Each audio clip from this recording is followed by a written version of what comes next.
Le retrait-gonflement des sols argileux, ou RGA, est un phénomène lié aux variations de volume des sols en fonction de leur teneur en eau. Ces variations sont provoquées par l'alternance de périodes sèches et humides et peuvent être amplifiées par de nombreux facteurs, comme la végétation, une mauvaise gestion des eaux sur la parcelle ou les propriétés hydriques propres à chaque type de sol. Pour les maisons construites sur des sols argileux, le retrait ou le gonflement des sols engendre des déformations du bâti qui peuvent provoquer des désordres dans les éléments de seconde œuvre, voire dans la structure.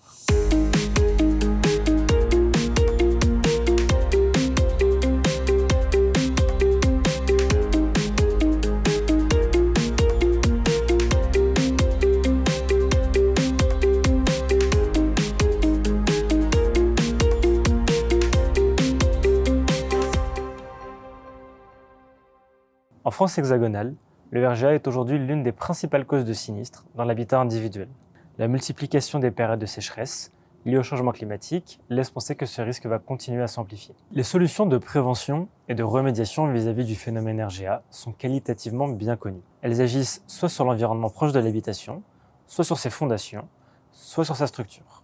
Cependant, les outils actuels ne permettent pas de quantifier l'efficacité réelle de ces solutions. Or, cette quantification est indispensable pour aller vers des préconisations d'action plus systématiques. C'est ce verrou que vise à lever ma thèse de doctorat, que j'effectue au CSTB dans le cadre du projet RAM2S, risques associés au mouvement des sols et solutions. Ce projet a été financé par l'État dans le cadre de France 2030 opéré par l'ADEME.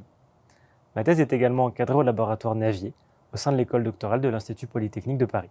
L'objectif principal de ma thèse est de développer des méthodes quantitatives capables d'évaluer l'efficacité des solutions de remédiation et de prévention sur le comportement mécanique des maisons exposées au RGA.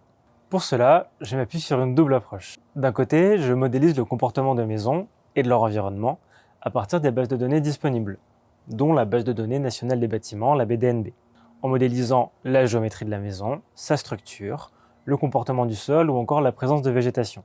À partir de ces données, il s'agit de créer des configurations plausibles, puis de simuler les interactions sol-structure sous différents scénarios météorologiques et techniques.